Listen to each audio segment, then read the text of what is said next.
Hi everyone, I am Amy Vetter, and welcome to the Breaking Beliefs podcast, where anything can be possible, because when you believe you can, you will.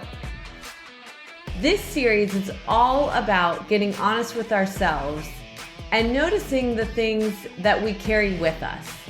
We each have our own life experiences to go from, and sometimes it's hard to truly understand what it's like to be someone else.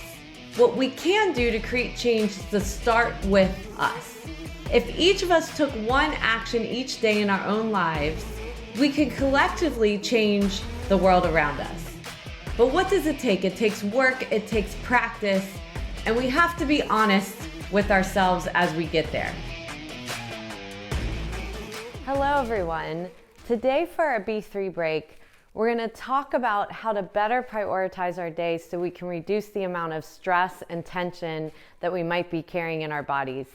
I know for a lot of conversations that I've had, this whole new world of working remote and also having kids home if you have them, and the demands that they're having with putting schoolwork on top of our already really busy workload can create more tension and anxiety and a feeling of we're out of control of our own life and the things that we need to get done for ourselves.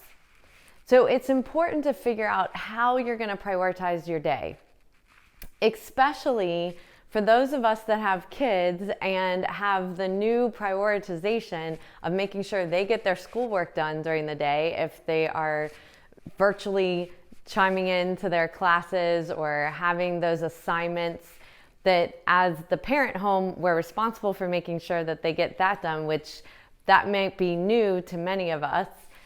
Secondly, we have our own work demands where we are on meetings remotely, and maybe you aren't used to being in a remote situation and having meeting after meeting after meeting.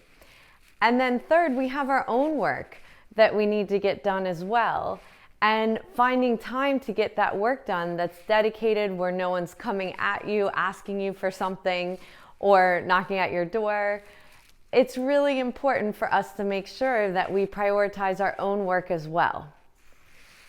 What it takes is not allowing ourselves feeling like the world is controlling us, and instead taking a hold of it and figuring out how to prioritize our day better.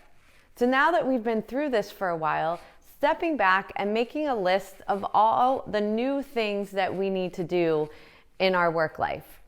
One is making sure that we write a list of our own work and the things that we need to do, whether it's professionally or personally, the things that we know we have to get done in order to get it off of our list. Once we make that list, it's really important each day to identify 1 to 3 things that we are going to get done, not try to tackle the whole list, but set an intention for the day of the 3 most important things you need to get done. So at the end of the day, you know that you accomplished something and you're not feeling like the day took over and you're not sure what you did. You just know that you were busy.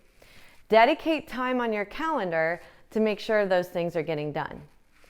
Secondly, we have schoolwork that if you have kids that you're trying to help your kids get through and focus during their day, and the demands that are put on parents that are working with that as well. So what you can do here is make sure that you're reaching out for support.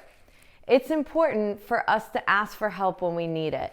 A lot of times we think people know what the demands are on us instead of speaking up and asking for what we need.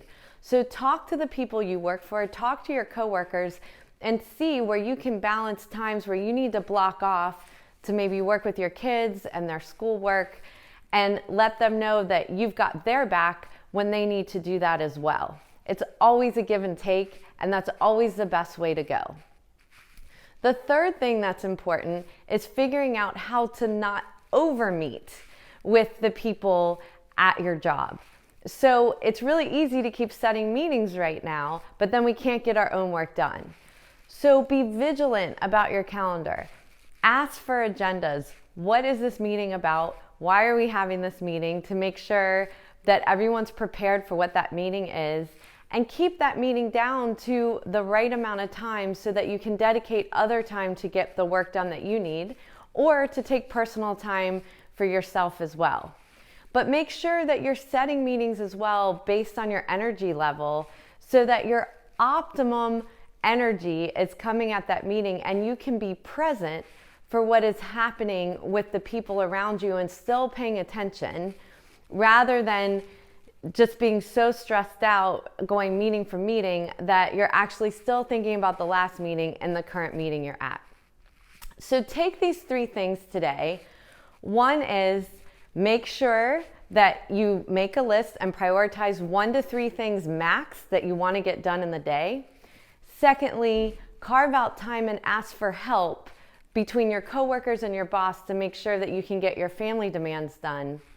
And thirdly, make sure that you set meetings with agendas and ensure that they're meaningful meetings and you don't overmeet during the day as well.